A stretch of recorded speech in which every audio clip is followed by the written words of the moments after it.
Саламатсыңарбы балдар? Бүгүн биз Шатма Садыбакасовдун Ак боз ат драмасын өтмөкчүбүз. А дегенде Шатма Садыбакасовдун өмүр чыгармачылыгы менен таанышып алалы.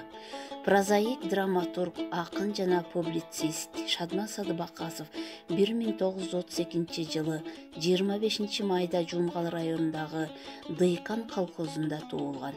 Балалык чагы согуштун каардуу жылдарына туш келип, ошол кыйын кезең турмушту өз башынан өткөргөн.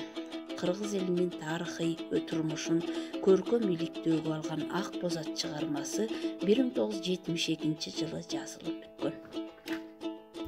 Ак боз ат драмасынын өзөгүн эл оозунда айтылып жүргөн Шырдакбектин Боз жоргосу жөнүндөгү окуя түзөт.